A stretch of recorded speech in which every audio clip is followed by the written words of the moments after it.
couldn't hold me back.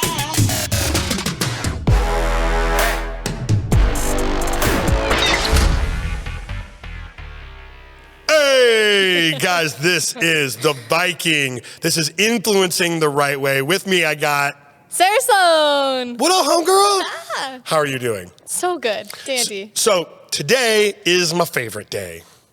It's your favorite day? I get to talk about core values, purpose, and vision. This is honestly, out of any of the podcasts that we do, this will be my fucking favorite one. Because you talk about it daily already. Every single day. This is literally my favorite thing ever. Okay, but before we get started, let me say this. So, if you connect with the message that we've got here on the podcast, if you feel what we're saying, that we want to raise the standard of the fitness industry, we want people in our industry to see themselves and practice like they are medical professionals, which they are. If you believe that same thing, share this for me. Let other people know that you do stand up for that kind of thing and you believe that we should raise the standard. All right, let's get into it. Sarah, where do we start with this whole thing? Oh gosh, this is a big topic. So do we start big? Do we start small? I say we definitely start with vision because I feel like that's where everything should start from. Okay, I like it. You know what? I'm gonna go one little step back before that. There is something that I like to talk about. So when you're gonna craft vision, core values, and your purpose, right? This should not be a solo effort. Although you may be by yourself, right? It may just be you as a trainer starting your own thing or your own little brand or whatever that is. You need other people's input and influence and understanding for a multitude of reasons. And let's start with, actually, we were talking about vision, right? You have to know like what vision means, right? And get other people's perspective of you, because remember, this is your brand that you're creating and you're putting out. You have a vision of yourself a certain way, but you need an outside perspective from other people to understand how do you come off and how do you look and how do you interact, because those things may not be the exact same. Yeah, are you saying, because that's going to impact, where you might be, how you're going to get there? Absolutely. Okay. This is actually literally just yesterday. There's a guy who does all of our like email marketing and stuff. We just basically send like nice emails about educational stuff to our customers. And we're so nice. Is that what you're saying? We're so nice. Well, email marketing had sounded a little shammy, and I was like, all right, we got to cut that one back real quick. Okay, so when I was talking to him about where the vision of his company was going, right? He needed to have the outside perspective of me talking to him that like, dude, you are really amazing at what you do. This craft, this skill that you are great at is fantastic. I would not say that 10 out of 10, you are ever going to love being a leader of a large group of people, right? It's just like he's a web dude. Do you know what I mean? He loves sitting at his place by himself, doing his work and being real fucking good at it. Is that where he wanted to go? Yeah, he's like, I want to create this big company and how do I get it to there and scale it to it and stuff. And that's still fine if you want to do that. Yeah. But somebody else is going to have to like come in and run the day-to-day activities of that company, right? Which changes Changes the whole thing. Now, if you got a really awesome skill set, you can hire CEOs, you can hire CFOs, you can hire whatever you want to run that operational side of it. Totally. But that again, like changes like where you want it to go in 10 or 15 years, right? What would you say is the difference between like analyzing that yourself and talking to someone else about it? I mean, look at me. My company, I think that I'm going to do all of these different things. Like I genuinely believe in my head that I'm going to run the stores, create the coaching plans. I'm going to do the marketing. I'm going to do the accounting. Then after that, I'm going to do this podcast. And then we're going to go out and I'm going to create the products. I honestly, in my head, I'm writing it down. I'm like, I got this. Yeah. And then I fuck every one of them up. And I don't fuck it up once. I keep doing it. And it's just like, it's a pattern of myself. I'm like, I'm a very outgoing person.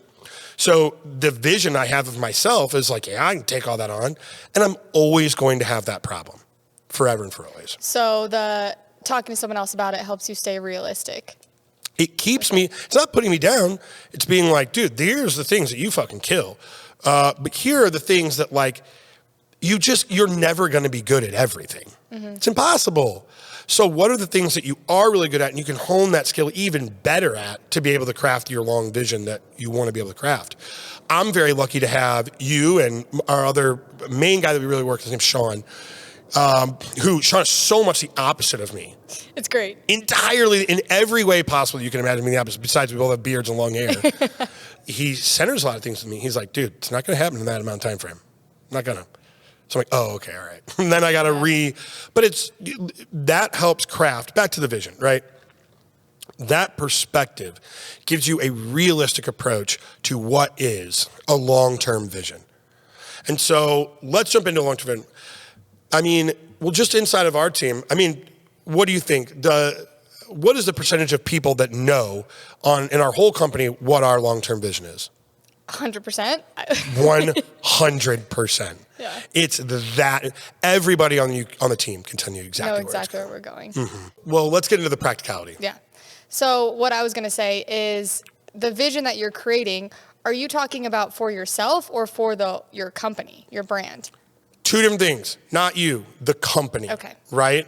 But that's what I thought. I was just making sure we're on the same page there. For the organization, okay. Right? What is the long-term vision? And but you do have to know what fundamental role that you play inside of that whole thing. So you can figure out who to plug in where and how you can actually take the right steps to get to that vision. Exactly. Okay. So long-term vision, there's a term that I really like. This is a very corny term, but phrase was actually put on by Jim Collins in a book called Good to Great. And it is called Your Big, Hairy, Audacious Goal. BHAG, baby. BHAG. It's such a silly term, but it's just kind of nomenclature inside of the business ethos. So what that means is if you had to just dream, and I mean dream for weeks on this, months if you have to, whatever your first dream is, that is going to be your biggest vision of your organization, that's step number one. Go bigger, go bigger, go bigger. And imagine at its utmost, at the greatest capacity that it could ever be, what does that look like? This could be 25 years away. I mean, think about it. This might be your whole working career away from you. Mm-hmm. What does it look like? What is it selling? How big is it? How much money does it make? What kind of impact does it have on the world? Where are you at inside of it? All of those things. And don't just write it out. Get pictures of what you imagine it looks like. Get other companies that you think you can steal great ideas from, of what their impact is or how people resonate with the brand. Think of yourself as Apple, right? If it were going there. Mm-hmm. What does that look like for your organization? Now, that's if you want to be that kind of company, right?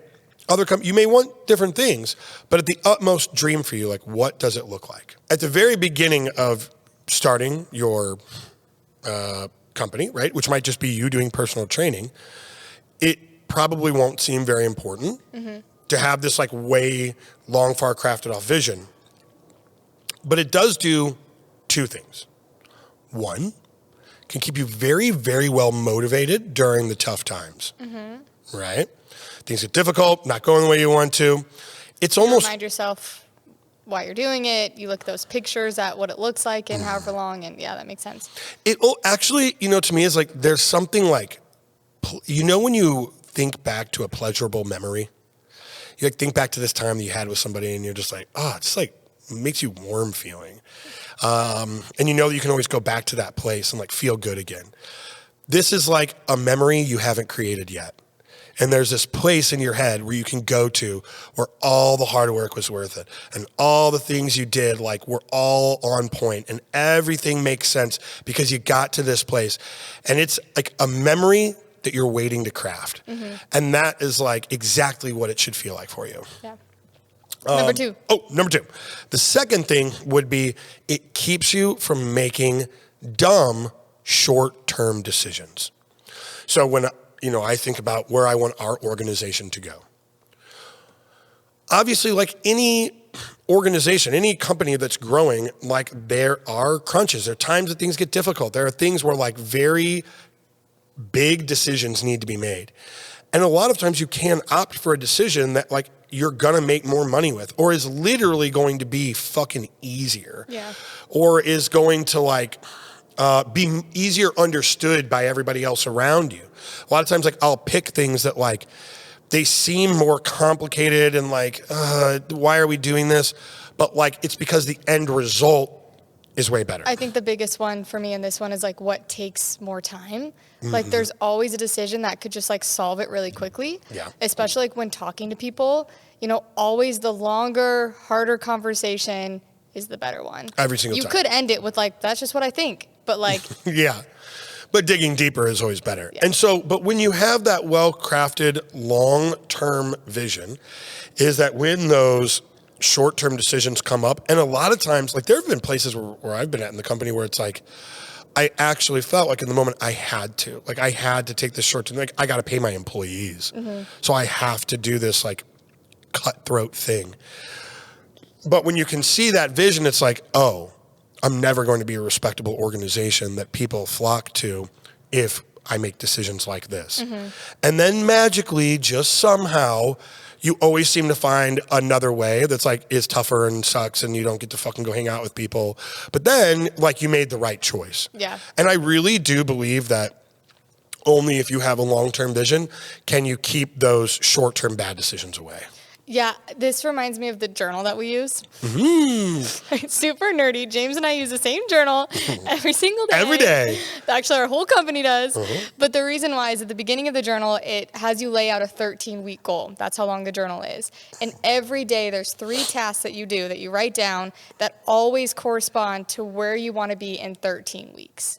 And so that long-term or like vision that you have, even though the journal's only 13 weeks, every single day you're only making decisions, doing tasks that's going to align with where you want to be then. So the vision is just a bigger picture of that. Yeah. It allows you to make the decisions on a day-to-day basis. It's actually going to get you to your goal. Just like with fitness, right? You have a goal that you want to get to. If you don't know what that vision of yourself looks like, you're never going to know what steps to get there. Absolutely. That's a really good idea. Bringing up the journals is it keeps the riffraff out, right?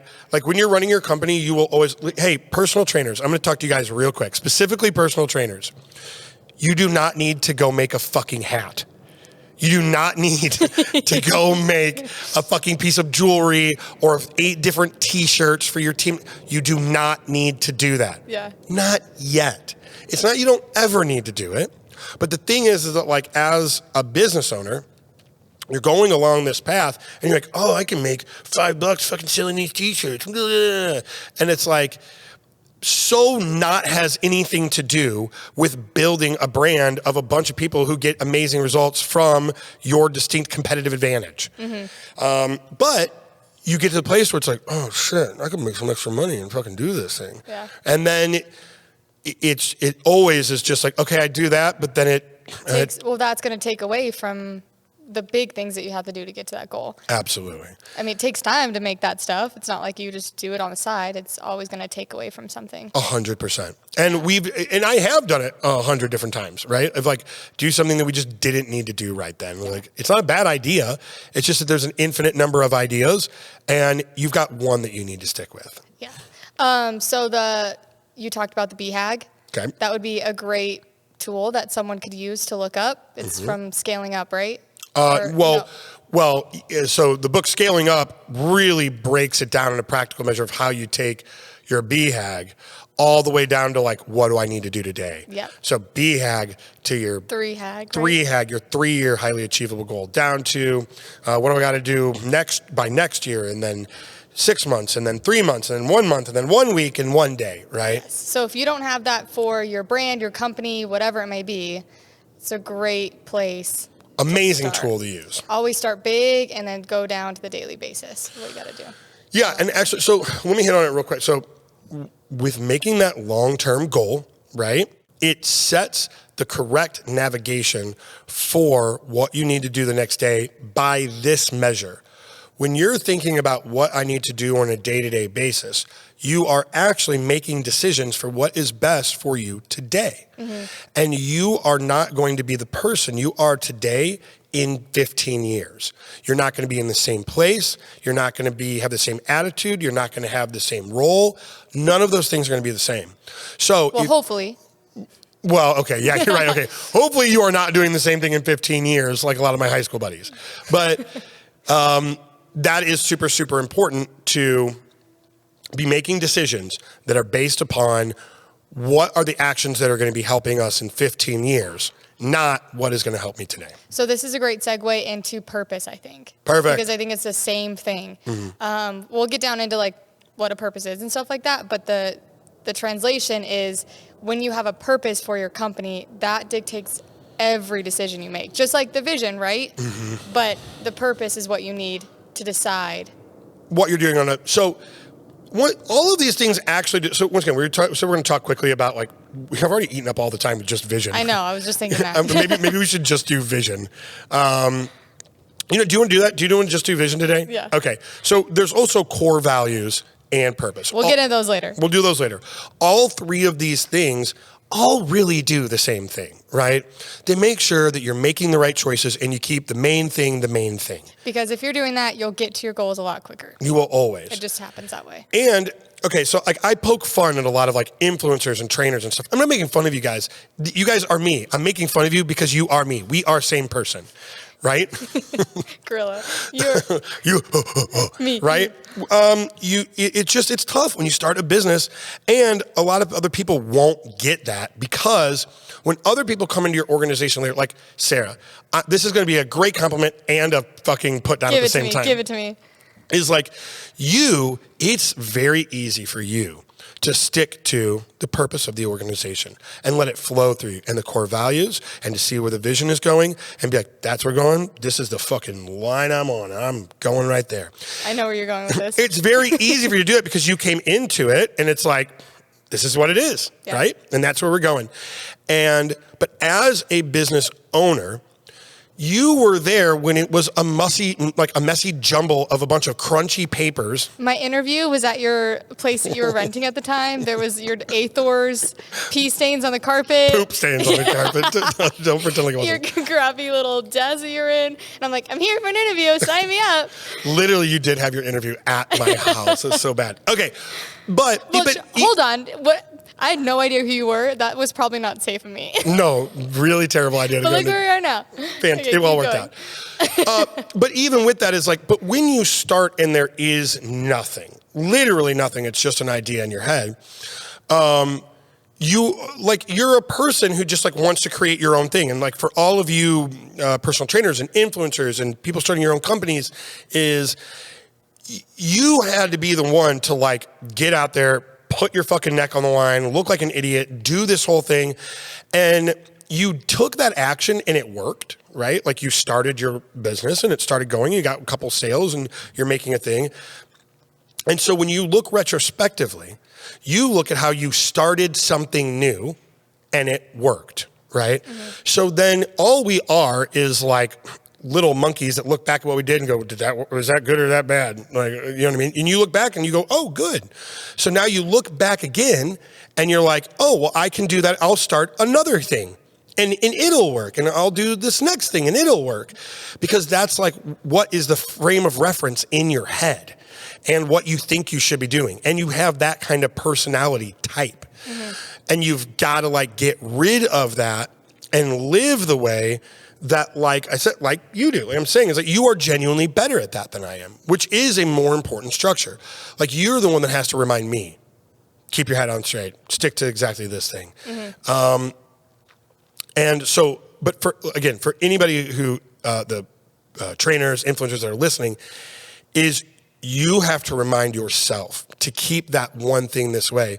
And so, again, the vision, the core values, and the purpose of your organization, all of them are really set to be a reminder for you and for everyone else what is the right thing to do. What is the thing that is going to keep you in alignment? It's going to keep you getting towards where you want to go and not hurting other people or taking the cheap route or taking easy money or lying about things or whatever it is. Making core values is a whole process to itself. And figuring out what the purpose of your organization is a whole structure to itself. I'll show you diagrams about how it works. But with the vision, right? When I said, actually write it out, like type the whole thing out, then put pictures to it. Put, what is the feeling and emotion that you want people to get when they read it? Write that down. What's the emotion you want to elicit? Do all those things so when there finally is another person in your organization, they can feel the same way about this company that you do. Don't wait until later. So what Sarah was saying just a minute ago was like, we did kind of wait to make, they were like up in the air. We were making them like in the process, but I would have saved so much time. Like you came on after I'd already been doing this for 2 years. And I would have saved 2 years. Yeah. If you would have thought, yeah. But we like right about the time that you came on was when we really narrowed down on that core values, purpose, and vision. Yeah, specifically with the vision, I could definitely see a difference is when you started explaining that to the whole team, like on a almost daily, for sure, weekly basis, like painting the picture, where they'll be, showing them like what they look like in that role in 10 years from now.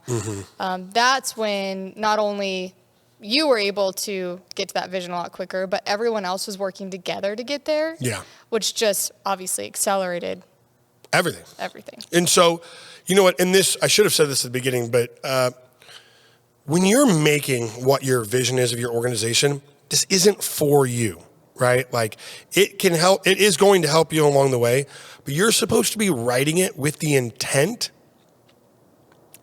of the feeling that the customer, the feeling that your team that's going to work with you, what is going to propel them forward? Nobody is going to, I'm the owner of my company, so nobody is really going to feel the exact same way about it as I do. But that is, okay, let me take it back. Most people won't feel the same way. But actually, if you do this the right way, other people will feel the same way about it. Because people just want to be a part of something that is bigger than themselves? Bigger than themselves, but yes, bigger than themselves, but is also something that anybody could look at and be like, that's good. Like, that's a good thing for the world. Yeah. Right? Like, that's even why, like, we spend time doing, like, community service. Or we, our church groups that go out and help people and stuff. It's like, you're not getting paid for that. Hopefully. It just feels good. Yeah, people love being a part of something that's bigger than them and that also, like I said, is a good thing for humanity. And that is the way that you have to draw it out to let people know, like, that's where this is going. Yeah. Cool. So would you start at 10 years or even farther than that? Whatever you think it's going to take to get there. To the biggest goal. My BHAG is 10 years. Yeah. Because I know you talk about 10 years a lot. I didn't know if that was a standard or... Yeah, for us, I believe it's exactly 10 years. But, you could be a totally different type of company and want to have much bigger or different goals. That's might take 25 years away, right? I don't think, and once again, it's like once, I have a vision for myself, actually, that I think about our organization past 10 years. But I already know, and this goes back to the thing at the beginning, I do not plan on being the CEO of our organization in 10 years. Because I will be. Yeah, no, well, that is my hope, and you know that, and we've discussed that. That's a vision. Yeah, so then, this is my feeling at least, and I could hear somebody else disagree with it, but at that time, that's not my place to cast the next BHAG, right?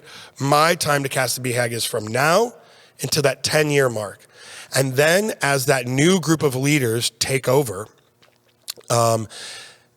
they are going to have their own vision of what it's going to be in the next 10 years.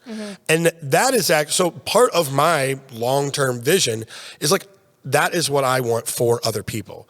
I don't always want to be the person that's crafting that vision. I already know I have people around me now that are better at this than I am. And I want them to be the ones to create the vision that goes past the next 10 years after that, and that's super important to me. And I think also our team, like our team knows that I want them to get to that place. Yeah, I love that. I would say to really wrap that up, like tactical things that you could take away from that. Well, one, like the urgency behind doing it is the longer you wait to come up with that long-term vision, the more on a day-to-day basis you're going to obviously, like with the matter of fact, be taking and making decisions that's not going to get you to where you want to be. Absolutely. You will. You're just wasting days. Really think of this as like bowling with the safety rails up. Doing your vision, core values, and purpose is like, but you once you have those, you can't really miss. Like you may not get a perfect direct shot every time, but you're not going to fucking miss. Yeah. This is just like the perfect safeguard for it. And I will throw out these as a reference. So I would make you a promise that if you implemented this, you would start changing, exactly like Sarah said, immediately the actions you take on a day-to-day basis. But I will give you the reference again. There are 2 books. Jim Collins, Good to Great. Read it, deeply understand it. Second one, if you want to scale your business, read Scaling Up. It's not about individual businesses. It's like all businesses could take this reference. If you want to go from 1 to 10, you're going to have to do these things because that's what makes it a scalable model. Cool. Yeah. All right. So this was one of our business-oriented podcasts. I get really excited about these ones. Thank you. Sometimes I feel like I over-talk on these ones, and you're just sitting there being like, I'm okay, genuinely James. listening. No, I'm genuinely listening. All right. Guys, I know that there are a lot of people that listen to this that will have definitely got some good bits of information from this. If nothing else, the books to read and that tactical reason of why creating that vision is so important. If you know somebody else that this would help, don't be a shithead. Don't keep this to yourself. Be a good guy. Do the right thing. Send this to somebody else that may even be another trainer, someone that you view as your competition or another influencer. Let them have this information. Send this directly to them. Let them grow the same way that you're going to grow. And that way we can all raise the standard of the fitness industry. Woo! All right. Thank you for listening, guys. We'll see you next time. Bye.